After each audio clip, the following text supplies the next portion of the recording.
그래서 우리가 주신 말씀, 오늘은 성경을 두 장을 보도록 하겠습니다. 누가복음 22장 42절 말씀입니다. 우리 다 같이 한 목소리로 봉독하도록 하겠습니다. 아버지, 만일 아버지의 뜻이면 내게서 이 잔을 거두어 주십시오. 그러나 내 뜻대로 되게 하지 마시고 아버지의 뜻대로 되게 하여 주십시오. 아멘. 누가복음 23장 34절 말씀입니다. 같이 읽겠습니다. 그때에 예수께서 말씀하셨다. 아버지, 저 사람들을 용서하여 주십시오. 저 사람들은 자기네가 무슨 일을 하는지 알지 못합니다. 그들은 제비를 뽑아서 예수의 옷을 나눠 가졌다. 아멘. 예. 오늘 제가 이 새벽 기도회 때 특별히 부탁을 드렸어요. 원래 주일날 우리가 말씀 집회 때 말씀을 전하시기로 하셨는데 우리 토요일날 새벽에는 우리 성도님들이 몇 분 오시니까 토요일날 새벽에도 말씀을 전해주시면 어떻겠냐라고 이제 목사님께 부탁을 드렸더니 목사님께서 또 흔쾌히 허락해 주셔가지고 말씀을 전해주기로 하셨습니다. 이 시간 우리 서철 목사님 나오셔서 예수님의 심장 기도라는 제목으로 하나님 말씀 선포하실 때 많은 은혜 받으시기를 바랍니다.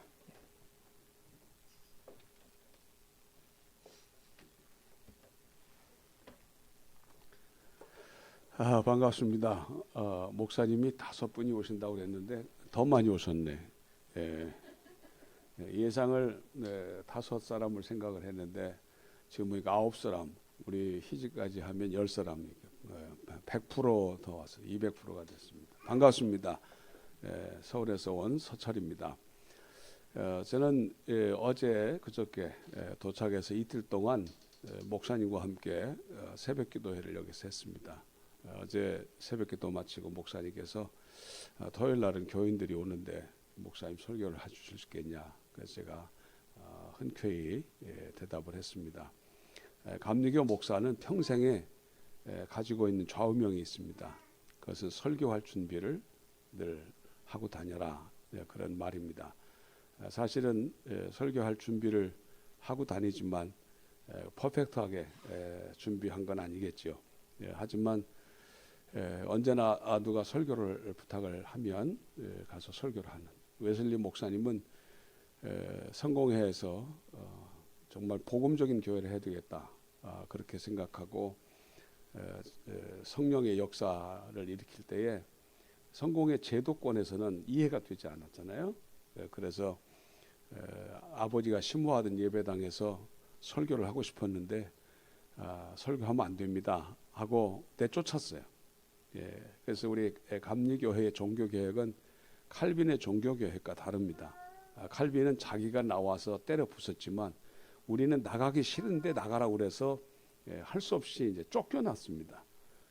그 쫓겨나서 웨슬리 목사가 했던 설교의 자리는 시장터였고 그리고 광산이었고, 그리고 또 하나가 아주 중요한 게 있습니다. 그게 뭐냐면 아버지의 무덤이었습니다. 여러분이 아시듯이 유럽의 교회는 예배당 안에 반드시 무덤이 있죠. 예수님의 부활을 맞이하고 싶은 최적의 장소는 교회 예배당이었습니다. 그래서 그 예배당에서 무덤을 만들어 놓고 거기에 이제 죽으면 자기들이 묻혔던 거죠. 아니면 예배당 지하에 묻히거나 교회 마당에 묻히거나. 웨슬리 목사는 자기 아버지가 심호했던 예배당에 설교를 할 수 없게 되니까 그 예배당에 마당에 있던 아버지의 무덤 위에 올라가서 무려 일주일을 설교했습니다. 그리고 감리교회가 태어났습니다. 저는 오늘 예수님의 심장 기도라는 제목으로 말씀을 여러분에게 드리려고 합니다. 퍼펙트한 준비는 아니지만 늘 마음에 준비되어져 있는 말씀입니다. 제가 이 예수님의 심장 기도를 좋아하는 이유는 예수님께서 기도를 가르치신 것은 주기도입니다. 그런데 예수님이 하신 기도는 이 심장 기도입니다. 예수님이 겟세마네 동산에 가서 기도하셨다, 자주 기도하셨다, 뭐 이른 새벽에 기도하셨다, 이런 성경 구절은 많이 등장하는데 실제 예수님이 무슨 기도를 하셨는지에 대한 기록은 명확치가 않습니다. 그런데 아주 단문 형태로 명확하게 전승이 된 2개의 기도문이 있는데 바로 우리가 오늘 읽은 누가복음 22장에 나오는 두 개의 기도문입니다. 아주 짤막합니다. 뭐 우리가 지금 하고 있는 교회의 대표기도를 생각해 보면 앞머리도 없고 뒷머리도 없고 또 우리는 예수 그리스도의 이름을 기도하지만 본인은 예수님 자신이니까 뒤에 뭐 꼬리도 붙은 것도 없습니다. 그런데 이 기도가 대단히 중요한 것은 이 기도가 세상을 구원했다는 것입니다. 그래서 이 예수님의 심장 기도를 우리가 마음에 품고 사는 것이 신앙인의 굉장히 중요한 자산입니다. 여러분은 마음속에 어떤 기도가 있습니까? 저는 제 어머님이 기도원 원장을 하셨는데 어머님께서 늘 기도하시면서 마음에 품었던 찬송가, 성구 뭐 이런 게 있었습니다. 어머님은 시편 1편을 늘 묵상을 하셨어요. 그래서 저희가 4살이 돼서 좀 인지 능력이 생기니까 자기 전에 매일 시편 1편을 읽어 주었습니다. 그래서 저희 어머니의 친손자, 외손자가 이제 12입니다. 저희는 6남매고요. 한 집에 2명씩 다 나가지고 12인데 12아이들이 다 알아. 우리는 할머니한테 시편 1편을 들었다. 그리고 어머님은 옛날에 개편 찬송가라는 게 있었습니다. 지금 나온 찬송가는 450장인데 옛날에는 67장 주는 나를 기르시는 목자하여 그 찬송을 그렇게 좋아하셨어요. 그래서 저희 어머님이 돌아가셔서 지금 이제 하나님의 나라에 가 계셨는데 가족묘에 아버님하고 어머님하고 이제 화장을 해서 이렇게 유골을 봉헌하면서 그 가족묘 앞에다가 한쪽은 찬송가 450장을 동판으로 새겨놓고 한쪽은 시편 1편을 동판으로 새겨서 만들어 놓고 가운데 부모님 사진을 동판으로 이렇게 만들어서 안치를 했습니다. 늘 마음속에 품었던 말씀, 품었던 찬송, 품었던 기도들이 있습니다. 여러분은 어떻습니까? 여러분은 마음속에 여러분 가정에 우리 집은 가정 예배를 드릴 때에 이 찬송을 부른다는 가문의 찬송. 우리는 부모님을 회상하는 추모 예배를 드리면 이 성경 구절을 읽는다고 하는 가문의 성구. 그리고 우리가 가족들이 모여서 우리 가문이 잘 되기를 빈다 그러면 우리가 함께 읽는 기도문 이런 것들이 혹시 여러분의 가정에 준비가 되어 있으십니까? 저는 가문의 찬송과 가문의 성구와 가문의 기도문이 그 가문을 믿음의 명가로 만들어가는 데 있어서 대단히 소중한 자산이라고 하는 것을 이제 깨닫게 됐습니다. 저보다 연배가 많으신 분도 있겠지만 저도 이제 올해 65세인데 목회를 42년째 합니다. 근데 목사이기 전에 한 사람의 그리스도인으로서 가족들이 모였을 때에 이 가문은 이런 가문이다 하는 것을 무의식 속에 이렇게 쭉 전해갈 수 있는 공통된 성경 구절, 공통된 찬송가, 공통된 기도문이 중요한 걸 깨닫게 됐습니다. 그것은 가문의 정체성을 만든 겁니다. 자녀들 중에는 우리가 원하는 수준의 신앙을 갖지 않는 자녀도 생겨납니다. 저도 2아이를 키우는데 2아이의 믿음이 다릅니다. 큰아이는 아주 믿음이 좋습니다. 그래서 일반 직장에 잡을 가지고 있지만 교회에서 전도사로 세워줄 정도로 맞으면 좋은 의미의 투잡을 가졌어요.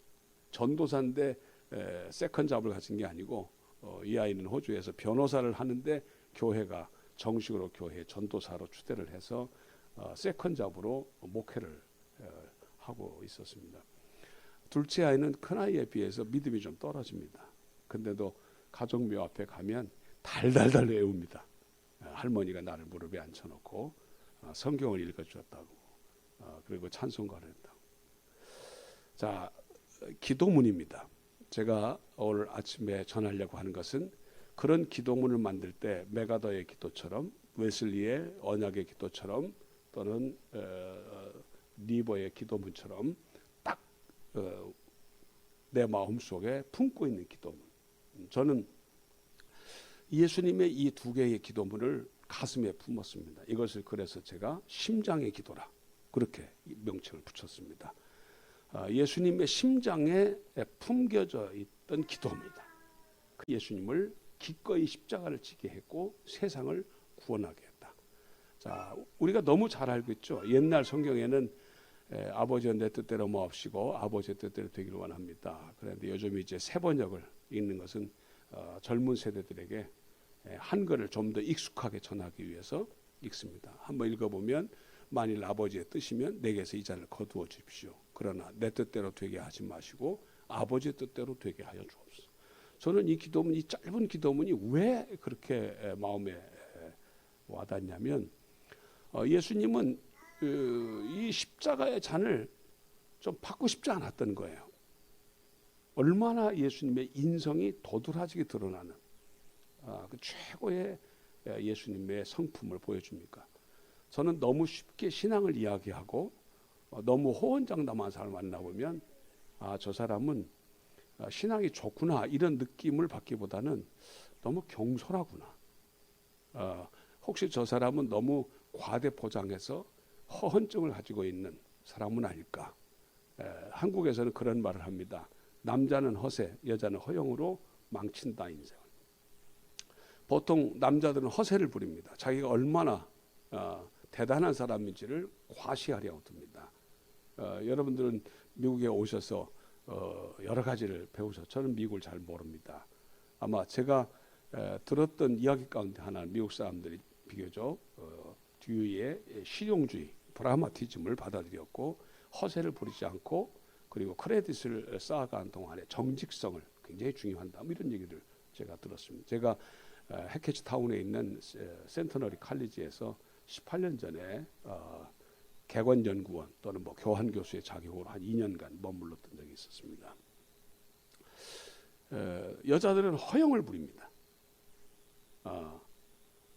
웨슬리의 일기 가운데 그런 게 나옵니다. 웨슬리가 감리교인을 자랑하고 다니니까 감리교인을 비판하는 사람이 생겼습니다. 성공의 교인이었죠.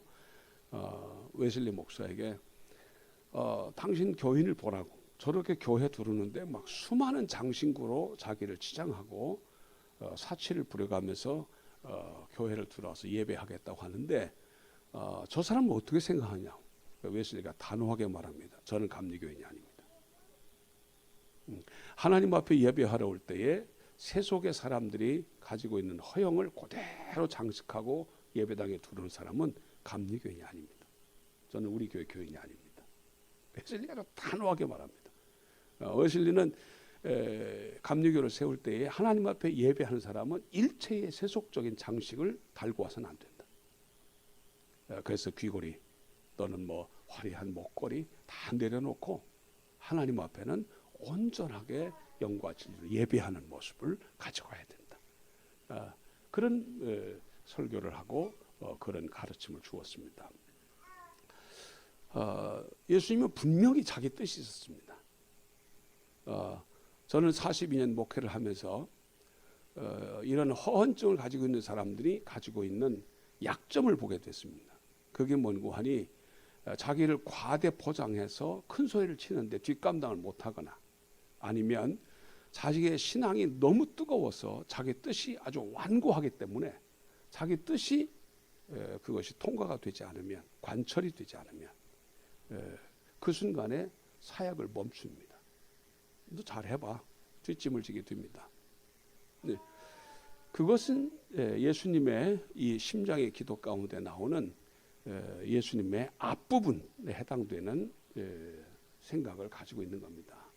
아버지여 이 잔을 내게서 거두어 주십시오. 자기 뜻이 분명해요. 나쁜 거 아닙니다. 그런데 그는 신앙인은 아닌 겁니다. 자기의 뜻이 없는 사람은 무골충이라고 한국에서는 그런 들어보시는지 모르겠어요. 뼈가 없는 사람 있죠. 그것도 문제입니다. 자기 뜻이 없는 것도 신앙인이 아닙니다.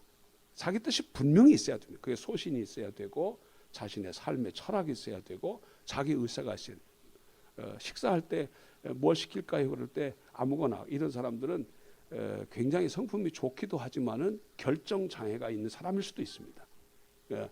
무엇이 먹고 싶은지 자기가 좋아하는 게 뭔지 분명히 의사를 밝혀야죠. 그래서 자기 의사가 없는 그냥 맹종적인 사람이 신앙이 좋다 그런 뜻이 아닙니다. 분명한 자기 뜻이 돼야 됩니다.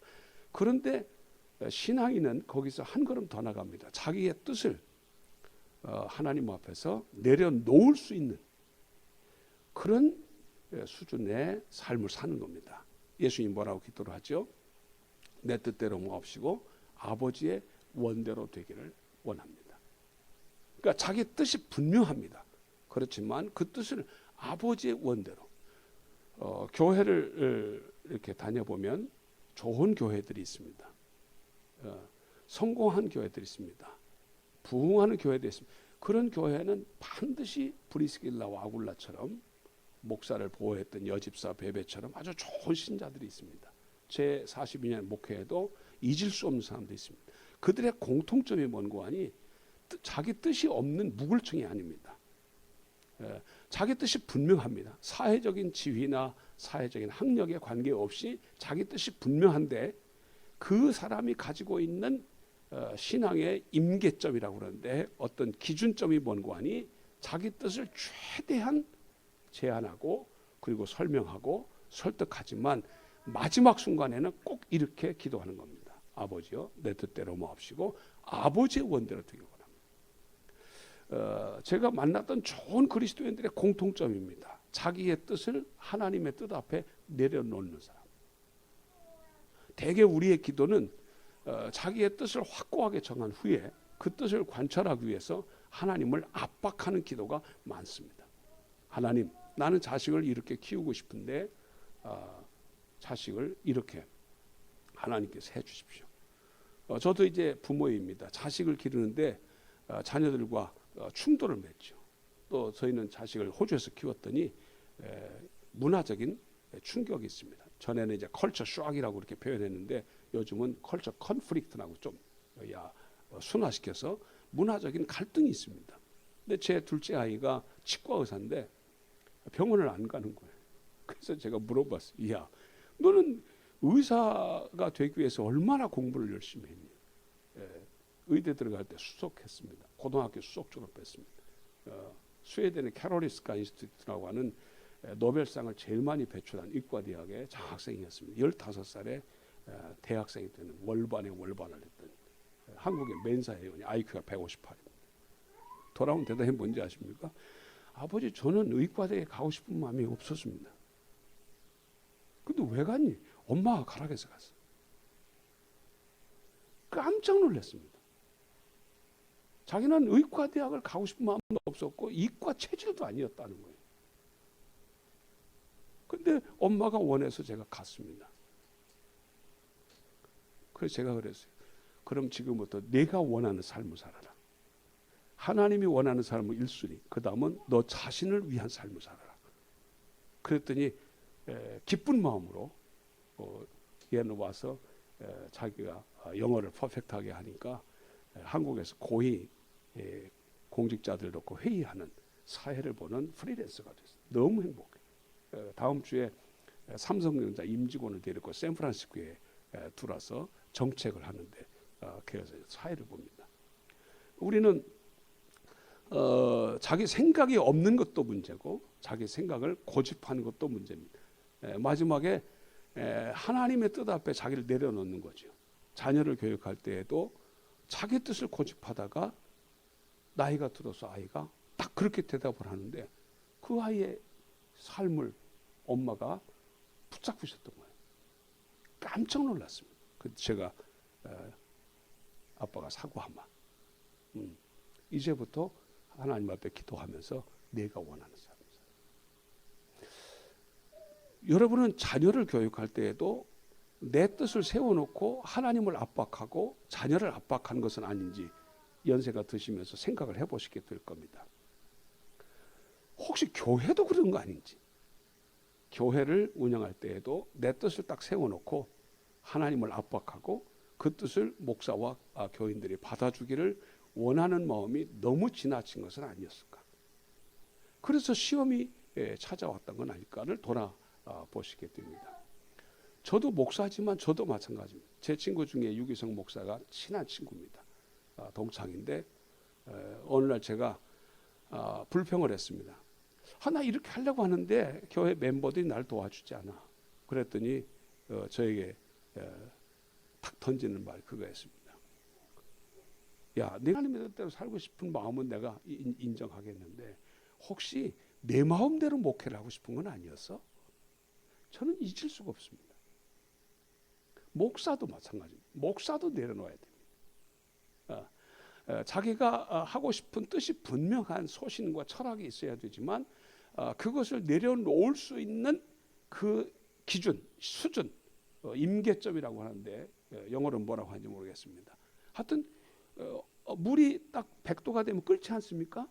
그 100도가 돼야만 끓는 거예요. 그렇죠? 0도가 되면 얼지요. 그러니까 우리의 신앙도 어떤 수준이 있다고요. 그 수준이 뭐냐? 자기의 뜻을 내려놓을 수 있는 수준. 그 수준이 되었을 때에 거기서 하나님의 구원의 역사가 폭발하게 되는 것입니다.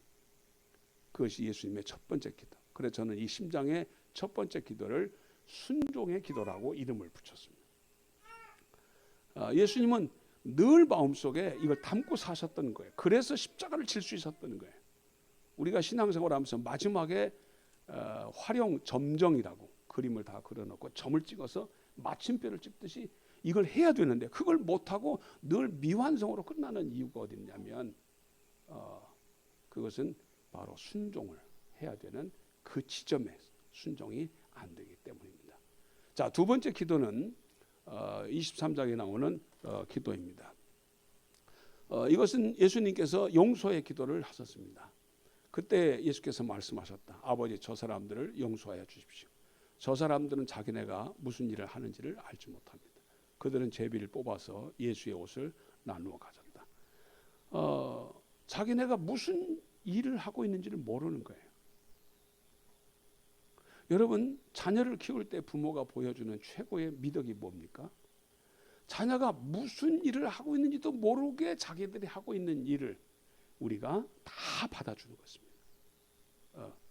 다 사랑하는 거예요. 저는 자녀들하고 허심탄회한 이야기들을 많이 합니다. 그 아이들하고 이야기를 하면서 성장해 가지요. 아이가 성장하고 제가 성장하지요. 우리는 하나님이 우리를 용서하셨어요. 예수님이 그걸 극명하게 돌아가실 때 보여준 거예요. 아버지요, 저 사람들을 용서해 주십시오. 헨리 나우엔이라고 하는 하버드 대학의 교수는 그런 말을 했습니다. 피해자의 상처는 가해자의 사과로 치유되는 것이 아니고 피해자의 용서로 치유된다. 여러분 중에 혹시 상처가 있습니까? 한번 돌아보셔야 됩니다. 상처받은 사람이 내가 상처받았다고 말하는 순간 가해자가 됩니다. 왜? 내가 상처를 받았다는 말을 하는 순간 가해자에 대한 증오가 분출이 됩니다. 내가 상처받았다고 말하는 순간 그 상처가 옆에 사람들을 힘들게 합니다. 왜? 나 상처받았어. 목사님 때문에.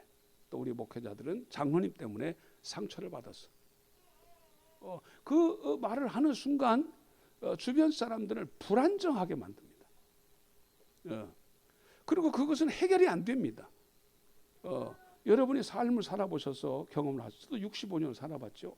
무슨 일을 못 겪었겠습니까? 목회를 42년 했습니다. 큰 교회를 해봤고 어마어마한 그런 일들을 해봤습니다. 인천 복지교회에서 16년 동안 수천 명의 교인들을 데리고 목회를 해봤습니다. 상동교회에서는 상동교회, 협성대학교회, 3일 상동교회, 그 교회가 운영하는 중학교 하나, 고등학교 둘, 대학교 하나를 경영했습니다. 또 교회가 서울특별시 중구의 자활센터라고 하는 사회복지시설, 수원시에 있는 노인회관, 화성시에 있는 어린이집을 경영했습니다. 3개의 사회복지시설, 3개의 교회, 그리고 4개의 학교를 동시에 했습니다. 그것뿐이겠습니까? 연관된 여러 가지 일도 했습니다. 업무가 엄청나죠. 우리 목사님 그 밑에서 부목사시면 다 보셨어요. 그런데 그런 일을 하면서 일어나는 일들이 한두 가지겠습니까? 저도 상처받을 수 있고 교인들은 또 저 때문에 상처를 많이 받았을 것입니다. 그래서 나는 상처받았다고 말을 하면 내 상처가 치유가 됩니까? 아닙니다.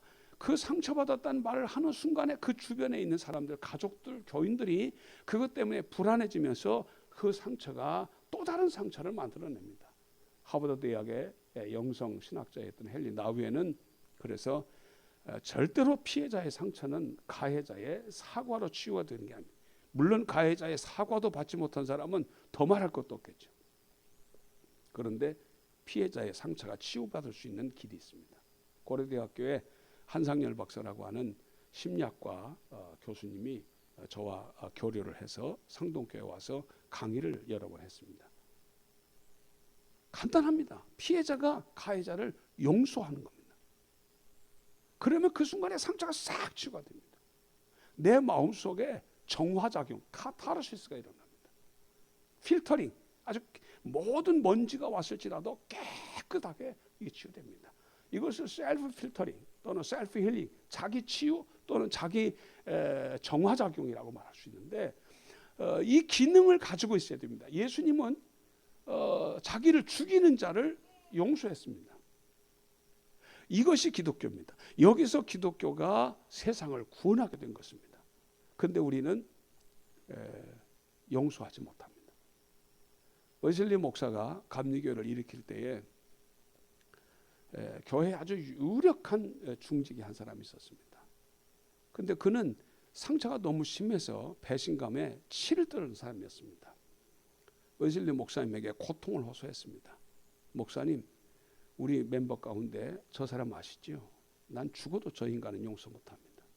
저 인간이 한 일을 생각해 보면 아주 자다가도 벌떡 일어납니다. 그러니까 웨슬리 목사님이 물어보셨습니다. 어떤 일들이 있었습니까? 쭉 히스토리, 백 히스토리를 다 얘기합니다. 웨슬리 목사님 들어보니까 너무 논리적이고 공감이 갑니다. 그래서 웨슬리 목사님이 공감을 표현했습니다. 제가 봐도 절대로 용서할 수 없습니다. 제가 볼 때에 집사님 말씀이 옳습니다.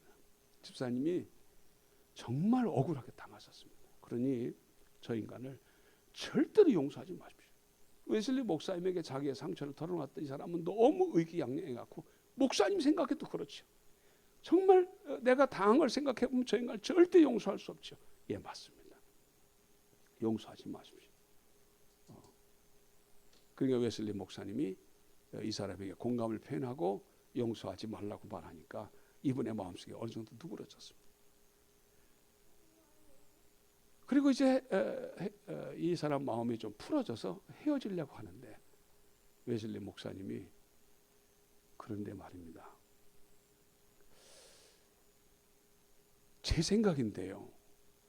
하나님이 저를 보실 때에는 제가 지은 죄를 제가 하나님의 마음을 아프게 한 걸 생각할 때 하나님은 나를 절대로 용서할 수 없을 겁니다.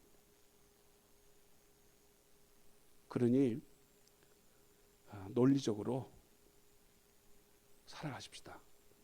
집사님은 저 인간을 죽어도 용서하지 마십시오. 그리고 하나님은 집사님을 죽어도 용서하지 않으실 것입니다.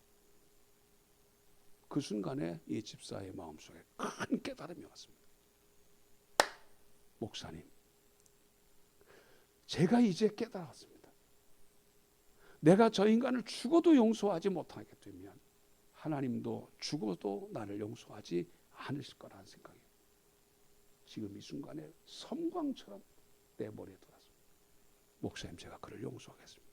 빙그레 웃으면서 웨슬리 목사님이 그게 제가 세우고자 하는 감리교회입니다.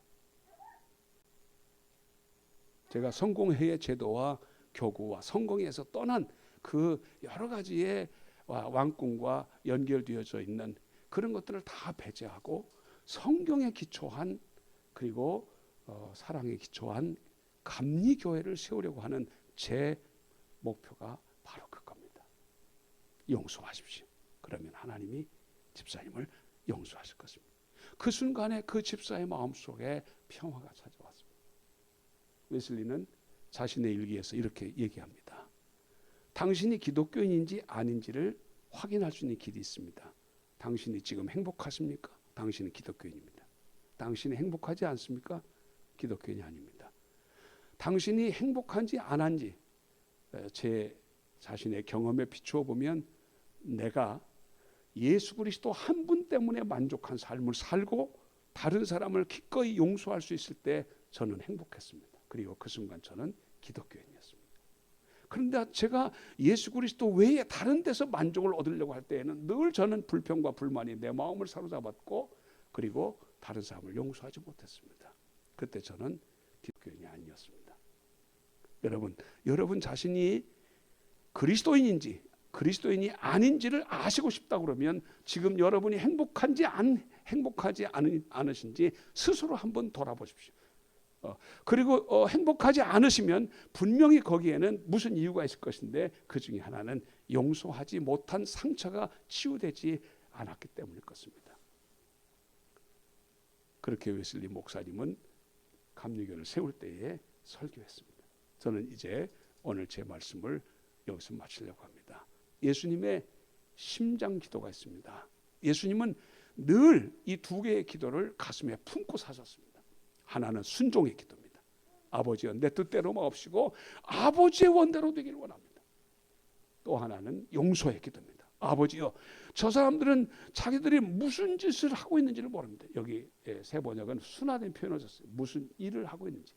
그리스 원문을 직역을 하면 무슨 짓거리를 하고 있는지를 모릅니다. 자신들이 하고 있는 짓이 무슨 짓인지도 모르는 그 일 때문에 지금 제가 십자가에서 죽게 생겼습니다. 그런데 저는 용서하겠습니다. 이게 기독교입니다. 여러분이 기도하실 때 마지막에 여러분이 하시고 싶은 기도를 다 하시고 꼭 이 두 개의 기도를 한번 마지막에 꼬리로 달아놓고 가시면 어떨까요? 하나님, 제 뜻대로 마옵시고 하나님의 뜻대로 되기를 원합니다. 제가 순종하겠습니다. 하나님, 정말 저것들이 무슨 짓을 하고 있는지를 모르면서 나를 죽이고 우리 교회를 죽이고 우리 공동체를 파괴하고 있습니다. 미치겠습니다. 그렇지만 용서하겠습니다. 그러면 그 순간에 기적이 일어납니다. 하나님의 뜻이 세워지고 하나님의 이름은 거룩히 여겨지고 하나님의 나라는 우리 가운데 임재하고 하나님의 뜻은 하늘에서 이루어진 것처럼 여기서도 이루어지고, 그리고 하나님의 나라와 의를 구하는 자에게는 이 모든 것을 더하여 주신다는 마태복음 6장 33절의 말씀처럼 일용할 양식과 사죄의 은총과 시험의 승리가 뒤따라오게 되고 내 마음의 상처가 치유되면서 기적이 일어납니다. 공동체가 회복이 되는 것입니다. 이런 하나님의 역사가 리빙스톤 교회에 있기를 원하고 여러분의 가정에 있기를 원하고 여러분의 마음속에 평화가 찾아와서 행복한 그리스도인이 되시기를 주님의 이름으로 축원합니다.